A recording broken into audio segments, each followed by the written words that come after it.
more than anything, you need an emergency fund. I'm just going to get right to it.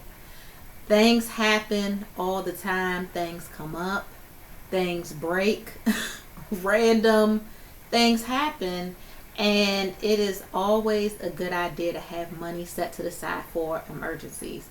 Now, one of the hardest things to do is actually put money to the side, because a lot of times if you have a regular job where you're on W-2 salary, um, and excuse me, I use a lot of tax terminology because I'm a tax accountant and that's just how I operate. But if you have a regular job and when your check hits the account, a lot of times the money just goes out. Okay, you know you're getting paid on the 15th, and you have maybe your utilities to be set up to be paid on the 15th, your credit cards, your car notes, all that stuff.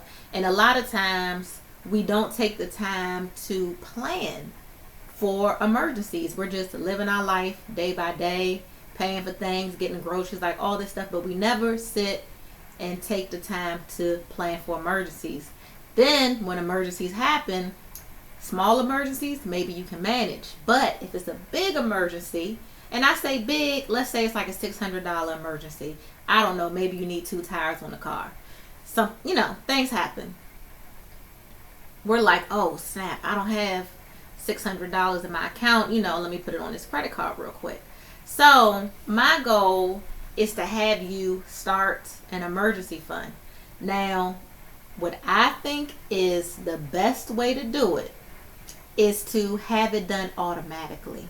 So when you get paid from your job, how you have your money going to your account. And I don't know what you do with your money. Let me know what you do with your money when you get paid. But I would ask your payroll department to have your money go to 2 different accounts. So one thing that you'll need to do is set up an account that is not easily accessible.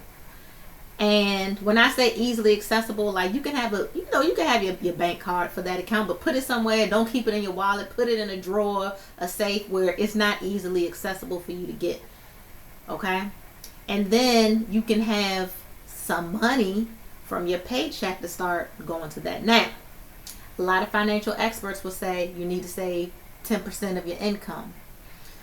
For many of us, that is a challenge. So what I recommend, if you can do it, God bless you, please do it.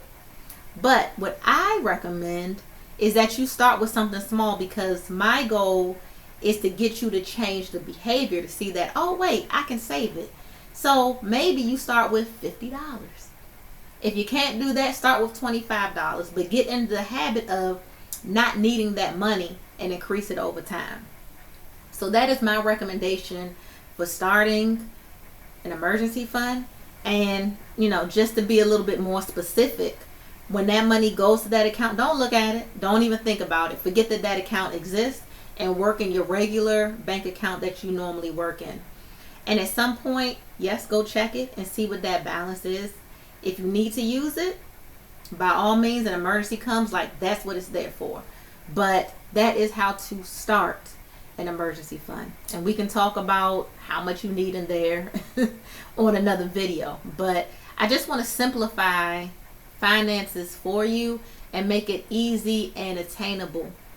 Because personally, when I work with clients, a lot of clients, they just can't do 10% because they're, trying to pay off debt, or they have a kid in college, or they're paying for private school, or their kid is in sports, they're on the travel soccer team.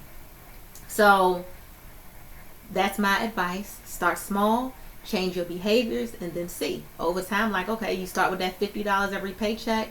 Maybe you increase it to 60, maybe you increase it to 70, until you get to a good point where you feel like you have substantial savings. Now, I was about to end the video, but I'm going to keep going, because the goal of the emergency fund is to be prepared for emergencies.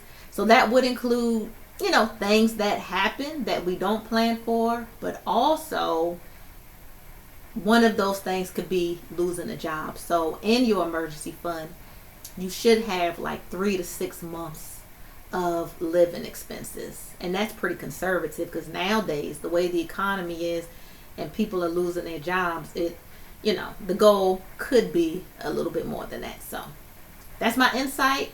Thank you for watching. I'm Miranda Baisden, your financial money coach.